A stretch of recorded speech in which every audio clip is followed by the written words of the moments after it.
You guys have been asking for us to cover Craig of the Creek for a while, and I'm finally caught up! But this week's winter special brought with it new conflict amongst the kids of the creek, and although half the council doesn't take the king's looming threat seriously, his royal pain in the butt is still determined to conquer the entire creek once and for all.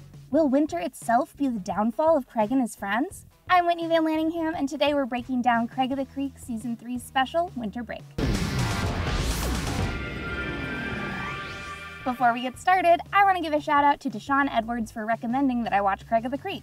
I'm officially obsessed with it! This is your spoiler warning. If you haven't seen Winter Break yet, hit pause on this video and come back after you and Mortimer finish your quest. You can find the episode on CartoonNetwork.com with a cable login or on Hulu. It's Winter Break, which means that Craig, Kelsey, and JP will be spending 4 days apart for the first time in forever. Kelsey is off to visit her great-uncle in his retirement community, while JP and Craig spend some time with their families. The plan is to meet back up at the creek as soon as they're all done with family stuff. But over the holidays, Craig's parents give him the ultimate gift: Slide Adventure to Battle, a video game featuring Slide the Ferret. Like I'm sure 100% of Nerdwire fans can relate to, Craig gets totally sucked into his new game and ends up abandoning the creek for more than a week. Been there, man. I don't think I spoke to another human for like a month after Animal Crossing came out. In his absence, Kelsey and JP have split up and gone their separate ways. JP has assumed the role of a lone, wizened huntsman with bad credit and everything, including his own kid. Kelsey, on the other hand, has gone completely feral and takes up terrorizing the creek. But there are bigger things going on at the creek to worry about. For starters, the Council of the Creek as a whole is not taking the king's plan to infiltrate and conquer their side seriously. Even after explaining to them the serious ruthlessness of the king and Maya, Kit, Wildernessa, Eliza, Paintball Mike, Eustace, Junklord, Ren, and Bobby bail on Craig's plea for help fighting back. Thankfully, Cannonball, the Sewer Queen, and Jason agree to join them. But Kelsey's feral beast persona combined with the cold weather have driven most of the kids of the creek away. It's interesting to note which creek kids refused to join the fight against the king and the manner in which they did it. Eliza from the Tea Timers is the most vocal in her lack of support for the plan. Her whole thing is that she herself poses as royalty within her creek realm, which is why she's not worried about some other so-called king on the other side. She doesn't believe that anyone could ever overthrow her, likely because she assumes that the king is similar to her. Because she believes that she's royalty too, she feels safe in her position. And because she's pretty self-obsessed, she doesn't have to care about how the king's takeover might affect others. All she knows is that she probably won't suffer much, if at all, if he manages to overthrow the creek, and she doesn't want to waste her time protecting a bunch of other creek kids. The other creek kids also aren't able to see how seriously their realms will be affected by a hostile takeover. But before Craig or Omar can explain more, Eliza convinces the other leaders that joining the resistance is a waste of their time. I don't think that most of them really had time to think about the consequences their people will face if they don't fight back before they were talked into leaving. And I'm not saying it's all Eliza's fault. As the leader of their realms, it's all of these kids' responsibilities to make informed decisions on behalf of their people. They had the option to learn more about how they could help, and they decided not to stick around. But I am saying that Eliza's status as queenly figure did have some influence over the rest of the council. This proves to me that those kids are more susceptible to being taken over by a monarch, because they've already shown that they're willing to go along with something just because a perceivably powerful person says that they should.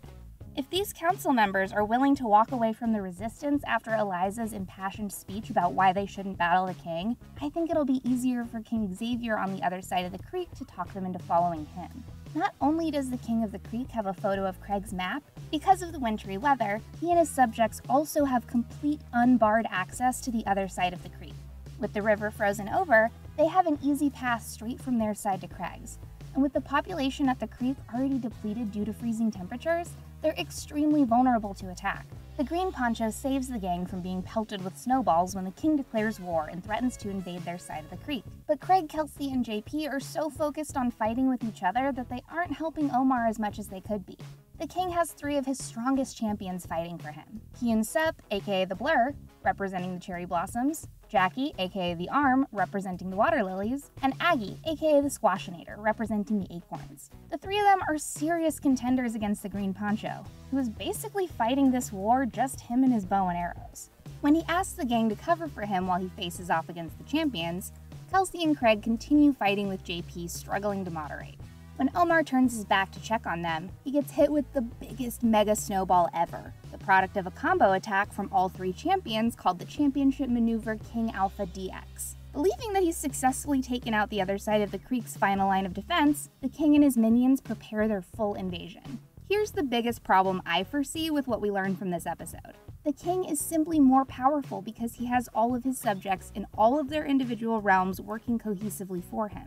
Despite the fact that they are different groups on that side of the creek, all of them fall under one kid's supreme rule.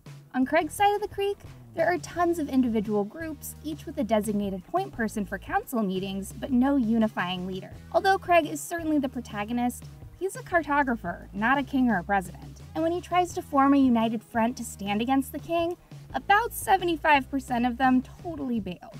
It's not going to cut it to just have the sewer kids, the 10 speeds, and the junior forest scouts on his side. They're going to have to find a way to get every single kid on their side of the creek on board, because the king and his people already have their focused approach as a significant advantage. Thankfully, Craig, Kelsey, JP, and Omar work out their issues and come up with an epic defense plan. The four of them create the illusion of a massive creek army by building snowmen in the fog on their side of the tunnel and rig up an entire net of snowballs so that the king will think he's being attacked by a bunch of kids instead of just 4. They're afraid that if he realizes how empty the creek is, it'll make his takeover that much easier.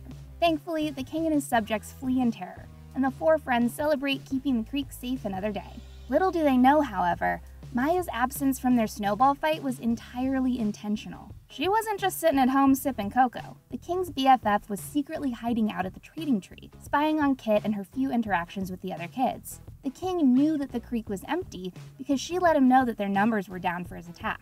So even though Craig and his friends think they're celebrating a huge victory, that snowball war was only a decoy to distract them from the real intel gathering mission. Not only does Maya know that the creek is less than fully inhabited in the winter season, she also knows that Kit is struggling to keep her grades up to keep the trading tree stocked with snacks. Alright kids, you and I are going to have a little talk about economic warfare, because I'm pretty sure that that's what's about to go down hard on the creek. Economic warfare is a strategy based on the use of measures, such as forming a blockade, freezing supply lines, or suspending aid, to weaken the economy of another state. AKA, now that Maya knows how Kit keeps the trading tree stocked, she can find a way to interrupt that steady flow of treats and toys and cause unrest at the creek. Because Kit already decided that fighting against the king was a waste of time with the other council members, it leaves her even more vulnerable for attack. She's not on guard to be distrusting of Maya or the other minions, so it'll be easier for them to crack her. Right now, Kit gets most of her snack supply from her grandma, the ultimate queen of trading, who has pretty high standards for her trades.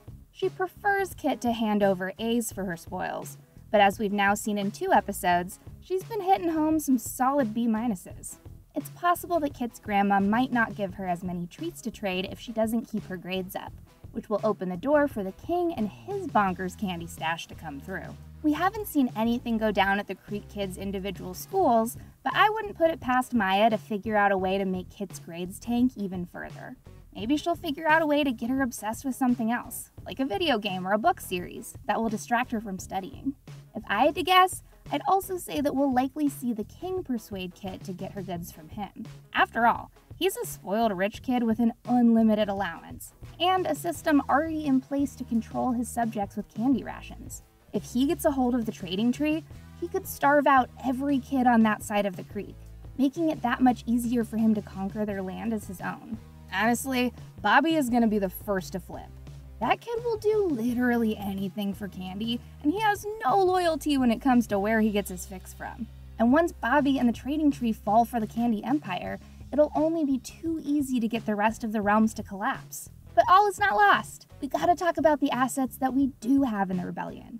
The sewer kids, the 10 speeds, and the junior forest scouts. In my opinion, having the sewer kids on Craig's side is hands down the most clutch. As we learned in Season 2, when the Honeysuckle Rangers stole a piece of Craig's map, the sewers connect to the other side of the creek.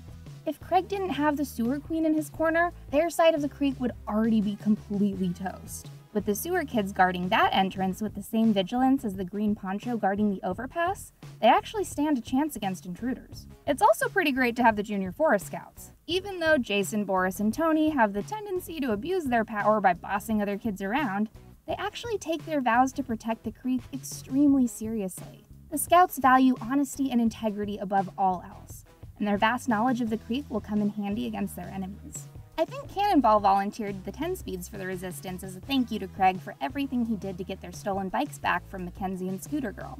Plus, Cannonball and Craig totally bonded that time they went on an adventure with Sparkle Cadet to get ice pops, so I'm sure he's stoked for a second hangout sesh.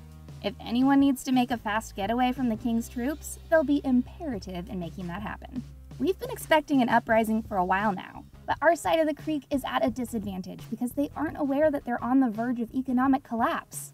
Hopefully, after seeing how dedicated the King's subjects are to war after the snowball fight, Craig and the other members of the Resistance can start putting together a solid defense strategy.